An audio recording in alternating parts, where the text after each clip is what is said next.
스가랴 14장 1절로 7절까지의 말씀,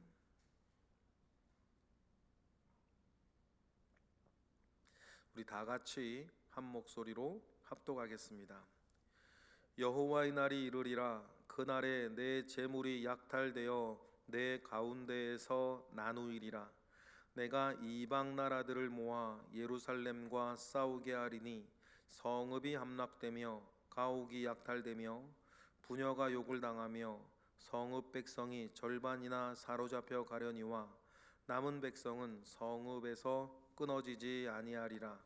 그때에 여호와께서 나가사 그 이방 나라들을 치시되 이 왕의 전쟁 날에 싸운 것 같이 하시리라.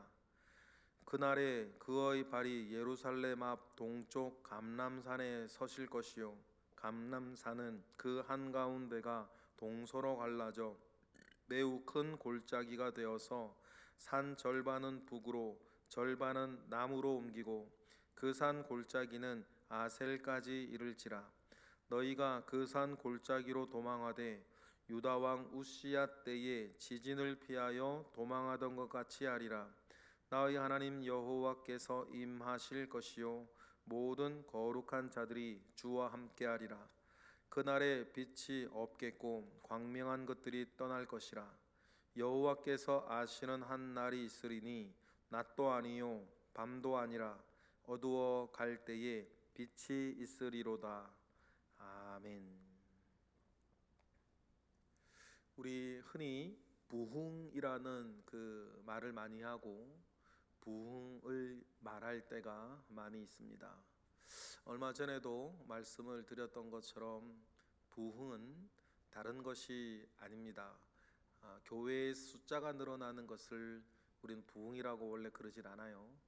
부흥의 결과가 맨 마지막에 이제 남는 것이 교회의 성장이었기 때문에 사람들은 부흥이라 그러면 나중엔 결과만 들고 교회의 사람 숫자가 늘어나는 것을 부흥이라 이렇게 말하게 되는데, 부흥은 교회의 숫자 늘어나는 걸 부흥이라 그러는 게 아니고 교회의 숫자가 늘어나는 것은 교회 성장이라 그러는 것입니다.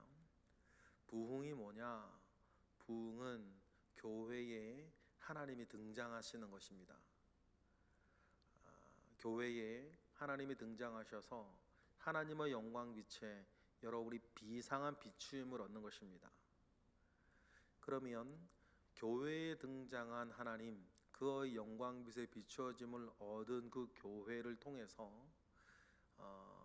세상 사람들이 다른 것을 보는 것이 아니라 교회를 통해서 하나님의 영광을 보게 되는 것이죠. 교회를 통해서 목사님이 보이는 것도 아니고 예쁜 건물도 보이는 것도 아니고 좋은 프로그램이 보이는 것도 아니고 그저 교회를 통해, 다시 말해 교회에 다니는 사람들의 모든 모습을 통해서 하나님의 영광과 하나님의 은혜가 보이기 시작하는 것입니다. 왜 그렇게 될까요? 우리가 어디를 가나 교회에서 본 하나님의 영광을 말하기 때문이에요. 앉으나 서나 어디서나 다른 얘기는 하고 싶지 않고 다른 얘기는 할 것도 없고. 그러려면 여러분 어떻게 되어야겠어요? 하나님이 교회를 통해 등장하시는 거죠. 그러면 부흥의 때가 아니면 하나님이 교회에 안 계세요? 또 그런 얘기는 아니에요. 일상생활 가운데에서 우리가 하나님께 은혜를 받고 하나님께 역사 속에 우리가 살고 성령께서 운행하시는 그 일상적인 우리의 신앙생활, 믿음생활, 교회생활은 여전히 지금 있어요. 그러나 부흥은 비상한 때예요. 하나님께서 교회를 통해서 등장하시는 아주 비상한 특정한 때를 부흥의 때라고 말을 하는 거죠. 그래서 여러분, 우리는 그 부흥의 날을 우리가 만날 수 있도록, 부흥의 때를 경험할 수 있도록 여러분, 우리는 늘 기억하는 거예요. 이건 사람이 이렇게 저렇게 한다고 되는 것도 아니고 하나님께서 하나님의 원대한 교회 가운데에서 작정하시는 거예요. 내가 시대를 위해서, 그 나라를 위해서, 그 지역을 위해서, 그 교회를 위해서, 그 사람을 위해서 내가 교회 가운데 등장하시는 것을 하나님이 결정하시는 그런 일이죠. 오늘 우리가 읽은 본문은 여러 어려움과 여러 환난과 정말 큰 일들 가운데에 하나님께서 이스라엘에게 등장하셔서 하나님께서 하시는 일을 영육간에 보여주는 본문이 오늘 본문입니다. 9장부터 시작하였던 스가랴의 환상이 절정을 이루는 장이 14장이다 이렇게 이야기를 해요. 모든 것이 완결되어지는 장이기도 합니다. 그래서 14장의 생명의 샘가의 어떤 흐름도, 제목의 흐름만 보더라도 여호와의 날이 오고 하나님이 등장하시는 날이죠. 오늘의 표현으로, 직전의 표현으로 부흥을 말해요. 그러면 하나님의 통치가 등장하셨으니까 하나님이 통치하시며 모든 것을 원래 있어야 할 것으로 다 돌려놓으시는, 그러면서 하나님의 영광이 비춰지는 그 일들이죠. 그리고 오늘 우리가 읽은 본문은 하나님이 등장하시기 직전의 일과 등장하셔서 하시는 첫 번째 일들을 우리에게 보여주십니다. 1절을 보면 그 날을 여호와의 날이라고 이야기를 하는데, 여호와의 날에 예루살렘에 일어나는 일들, 그 일어나는 일들이 1절과 2절 같다 이렇게 얘기를 합니다. 여호와의 날에 일어나는 일들, 우리 1, 2절 읽어보겠습니다. 시작. 여호와의 날이 이르리라. 그날에 내 재물이 약탈되어 내 가운데에서 나누이리라. 내가 이방 나라들을 모아 예루살렘과 싸우게 하리니 성읍이 함락되며 가옥이 약탈되며 부녀가 욕을 당하며 성읍 백성이 절반이나 사로잡혀 가려니와 남은 백성은 성읍에서 끊어지지 아니하리라 라고 말씀하시는 거죠.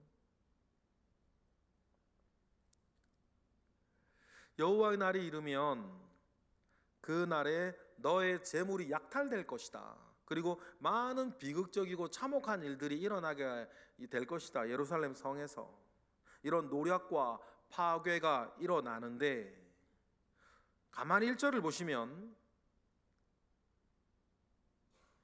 그 모든 일들 속에서 이 예루살렘을 향한 하나님의 최후의 공격이 일어나는데, 2절 중간에 보면 내가 이방 나라들을 모아 예루살렘과 싸우게 할 것이다 이렇게 말씀을 하셔서 이 전쟁을 일으키는 그 주체가 다른 게 아니라 여호와 하나님이신 것을 우리는 알게 돼요. 이 일들을 통해서 하나님은 두 가지를 이루실 겁니다. 첫 번째 뭐냐면 예루살렘으로 지칭되는 이스라엘, 이 사실을 우리가 종말론적으로 보면 모든 믿는 자들 가운데에서는 뭐를 일으켜요? 회개를 통해 정결함을 일으켜요. 두 번째 이루시는 일은 이방 나라들에 대해서는 뭐를 이루시는 거예요? 심판을 이루시는 거예요. 그 일을 이루어서 종말론적으로 보면 마지막 전쟁, 아마게돈 전쟁처럼 일어나는 것이고,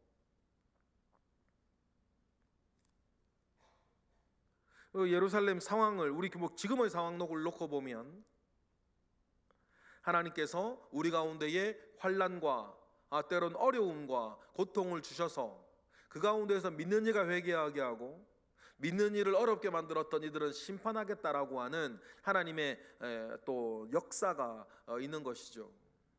그러니 우리가 그리스도인의 삶 가운데에서 중요한 특징들이 몇 가지가 있는데, 그중 가운데 로마서 12장 12절에 말하는 바 소망 가운데 즐거워하고 환난 가운데 참으며 항상 기도에 힘쓰는 것, 여러분 이거는 그리스도인이 살아가는 삶의 모습 가운데 매우 중요한 요소 중에 하나예요. 제가 그렇게 살아야 되고 여러분이 그렇게 사는 것입니다. 우리가 뭐를 바라보면 어떻게 삽니까? 특별히 무엇이 왔을 때, 어려움이 왔을 때 소망 가운데 참으며, 소망 가운데 즐거워하며, 환난 가운데 참으며, 항상 기도하기에 힘쓰는 것이 우리의 모습인 거예요. 그 모습 속에서 하나님은 우리 가운데 정결함을 일으키시고 회복시키시고 이방은 심판하시는데, 근데 그 어려움을 하나님께서 우리의 연약함을 아시고 우리의 모든 걸 아시는 하나님께서 우리가 우리를 그렇게 어려움 가운데 몰아놓는 것이 하나님의 목적은 아니겠죠. 그래서 3절 중요한 부사 하나가 등장을 해요. 그때에라고 하는 단어예요. 그때에 어떻게 하시죠?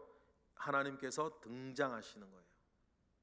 우리 3절 읽어볼까요? 다 같이 시작. 그때에 여호와께서 나가사 그 이방 나라들을 치시되 이왕의 전쟁의 날에 싸운 것 같이 하시리라.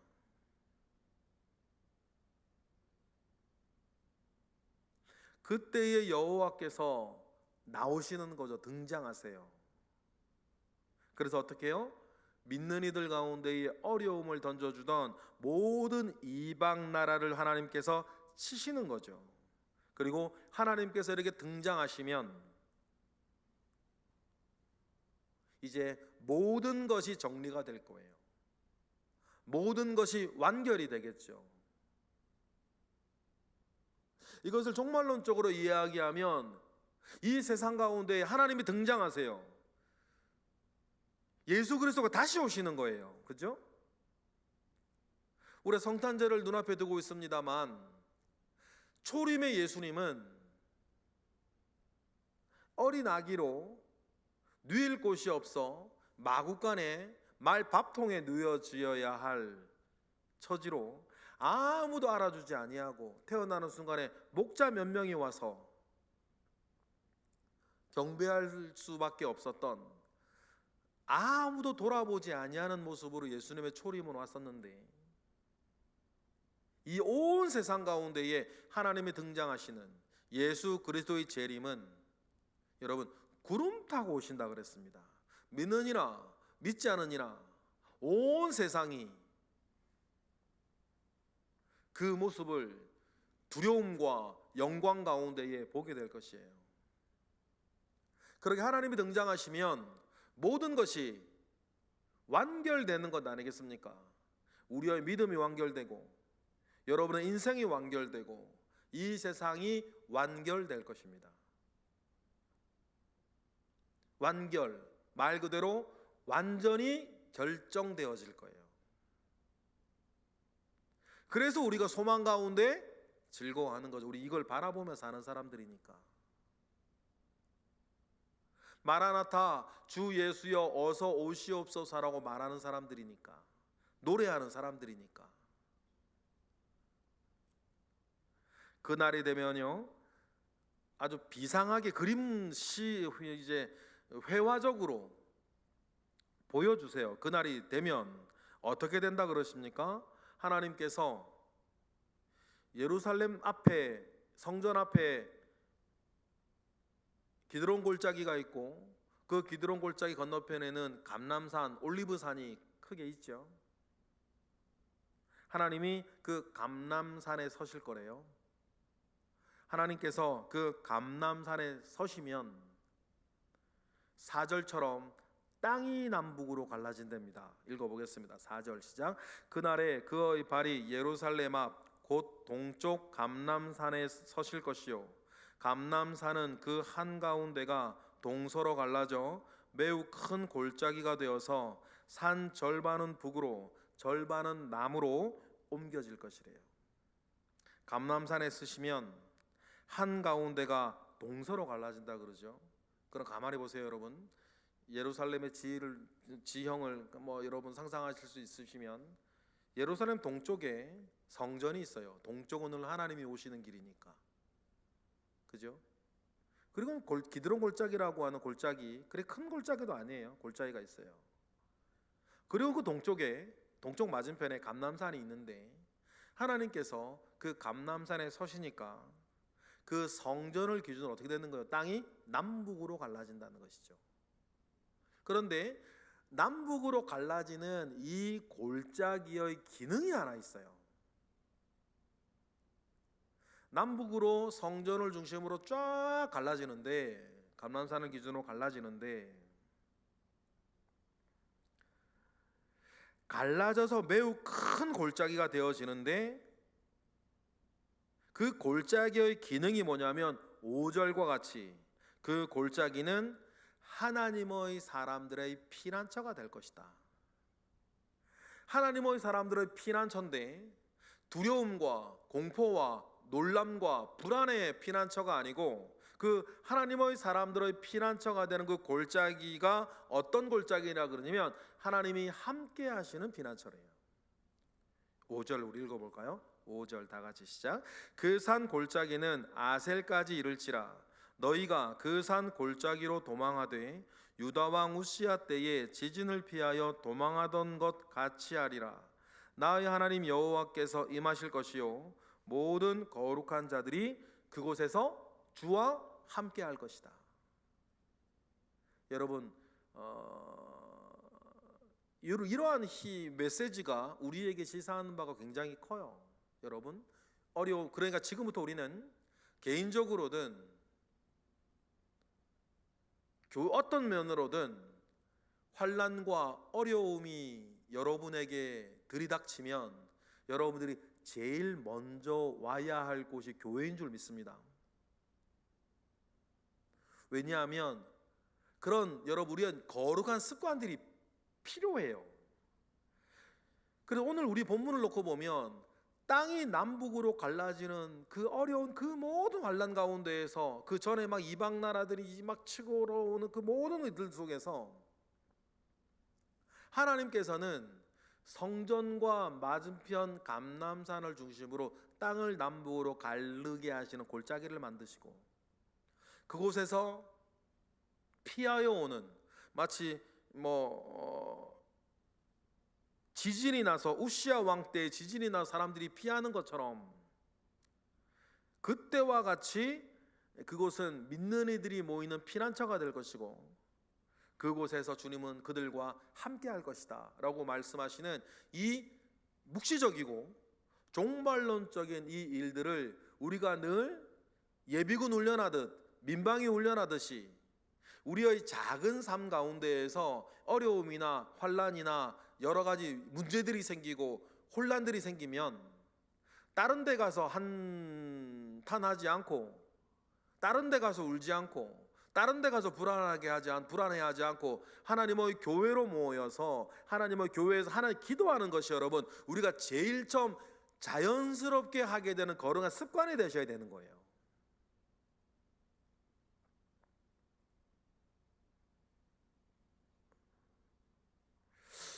그런 것처럼 5절에 보면 그래서 모든 믿는 자들이 그 골짜기로 나와 주와 함께 하는 그 날이 올 것이다. 스가랴서의 말씀은 매우 종말론적이에요. 또 그때에 자기의 습관대로 하나님께서 마련해 주신 이 성전 앞 골짜기로 오지 아니하고 엉뚱한 데 찾아 헤매는 사람들은 결국 살지 못하고 죽게 될 것이다. 그렇게 이야기를 하시는 거죠. 그리고 6절과 7절에 보면 6절 읽어보겠습니다. 시작. 그날에는 빛이 없겠고 광명한 것들이 다 떠나게 될 것이다. 이 세상의 마지막이 그렇지 않겠습니까? 그리고 7절에도 여호와께서 아시는 한 날이 있으리니 그것은 낮도 아니고 밤도 아닌데, 그런데 그것을 통해서 하나님께서 이 엄청난 일을 통해서 이루어질 하나님의 어떠한 일이 있다는 암시론을 본문 마지막에 주죠. 그것은 낮도 아니고 밤도 아니고 어두워갈 때에 뭐가 있으리라? 빛이 있으리라. 그때 빛이 있을 것이다 라고 하는 이 구절 하나로 오늘 본문은 생명의 새가 본문 오늘로 끝나지만 그 빛으로 말미암아 내일 계속 이어지는 내용 가운데에서는 이 마지막 때에 하나님이 하실 일이 있다는, 근데 그 일이 굉장히 좋은 일일 것이라고 하는 암시를 오늘 우리가 받으면서 오늘 본문이 끝나는 거죠.